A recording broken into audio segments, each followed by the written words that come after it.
Hello, my friends. Does your life ever feel stagnant? Like you're not moving forward? Like you're not creating the life that you know you really could be living?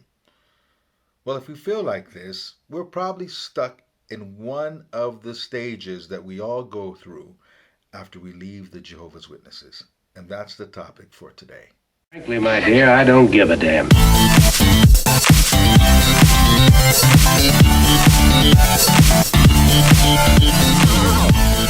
So let's get into it. Today's video is themed the 5 stages that we go through after leaving the Jehovah's Witnesses. Yes, there are 5 distinct stages, and we want to go from stage 1 to stage 5 so we can start living a very compelling, satisfying life.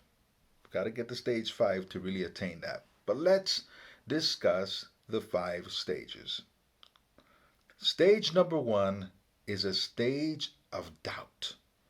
Now, most people go through that while they're still in the religion. Some of you have been away from the religion for quite some time, but only recently allowed yourself to doubt it. Either way, we've got to move past this stage. Doubt. Why do some people get stuck in doubt and not move past it? Well, it's because the organization told you to fear research, fear everything on the internet. Some of you watching this video right now might be a little bit nervous because you weren't supposed to watch these kinds of things. Well, when you're in this stage of doubt, allow yourself to explore and investigate. You should never fear information. We're grown men and women. We know what to do with information. When people tell you to not do something or not to investigate something, we should always ask why. You know, if a man is absolutely paranoid about his phone, right, and tells his woman, don't ever touch my phone, he's got a code on it and he's absolutely paranoid about it, well, normally it's because he's got something to hide on his phone. Well, the witnesses have something to hide, their own history, and they don't want you to find it. You were told that everything on the internet is apostate lies. And for those of you who have allowed yourself to read what's on the internet, you find that most things are just their own material reprinted. There's no need to lie because they've got plenty of things that you could fact check that came from them. So allow yourself to read, to investigate, get your questions answered.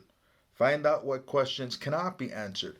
Never fear information. Whenever people do that, they're hiding something. What they're hiding is the truth. We should never fear lies. Lies will always come out in the wash, but people want to keep you from the truth. So if you're in a stage of doubt right now, maybe you're still attending the meetings and you're just, tiptoeing on the internet right now, allow yourself to go crazy. Watch it all. See what resonates with you. Do your own research. Don't let people tell you what the truth is about something without you seeing it for yourself. Well, when you get through the stage of doubt, you go to stage 2. Stage 2 is a stage of fear. Now, what are you fearing? You're fearing losing everything you know. You fear losing your family. You fear losing your friendships. You fear losing life as you know it. You fear losing your belief system. You fear being lost, being cast out to the real world. That fear is real. It's not just imagined, it's real. But what counteracts fear? What counteracts fear is courage. What you need is courage, and what you need is a desire to live an authentic life. And use the courage that's within you to seek that authentic life. We all need to be courageous. Life is not always a pleasant experience. There's disappointments everywhere in life. But you will not find a happy, fulfilling life without being in alignment, without being an authentic person. And once you know something's false, you almost have no choice but to keep moving forward in truth. In truth, toward truth. You never have the truth. It's as long as you're on earth, you're going to be moving toward truth, but you never have the truth. But you know that is not truth. And you owe it to yourself to keep pushing forward, not going back to your comfort zone when you know that comfort zone is a lie. You will never be happy if you remain in a comfort zone that you know is a lie. And a lot of people go back to the religion because it's all they know, even though they know it's a lie. And that person will never be happy with themselves. When you know you're living a life that's not authentic, you will never be happy with yourself if you cave to the pressure of the people around you. You will always have a tug of war, this feeling of conflict in your mind. You will never be happy that way. You must forge forward courageously. And as you move forward courageously, you no doubt will go into stage three. Stage three is a stage of anger and resentment. For some people, this is a stage of sadness, depending on their personality. But for most of us, it's anger and resentment. Why? Because we're angry at the way our families are treating us. We're angry that no one listens to us. We're angry that we're finding out information that we never knew. All those years we were a witness and they hid all this stuff from us, and we're like, I didn't know all this stuff and it's making me mad. And you find out about all the hidden pedophilia cases and it makes you mad. It makes you mad that you defended something so strongly that you knew nothing about. Makes you upset that you got baptized at such a young age. Makes you upset that you missed out on education opportunities or employment opportunities or living some of the gifts that you had as a young man or woman. And those days are behind you. You're mad at all the years that you've lost behind you. It's natural to be in this state. But the problem is that most ex witnesses stay in this state.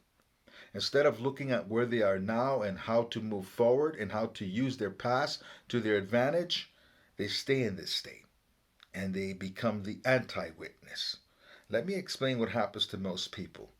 When your belief system that was such a big part of you is removed from you, there's a vacuum in you and you don't know how to fill that vacuum. So what most people do is they put the religion back in that vacuum and they become the anti-witness, right? They fight against it. But the problem is that you are not building your life while you're fighting your old life.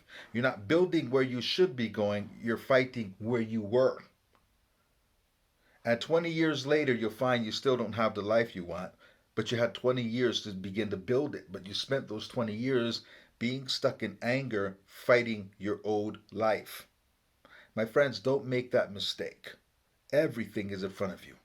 That's all we have. All we have is this day. It's the only thing that's real. And how we live this day will dictate the life that we experience in the future. The future is always the consequence of choices we made in the past. So we've got to focus on the right things and put our energies on the right things. And if we do that, we start to let the anger subside so we can move to stage four. Stage four is a stage of discovery where you wipe the chalkboard clean. Forget all that JW stuff and find what resonates with you. You go and explore it.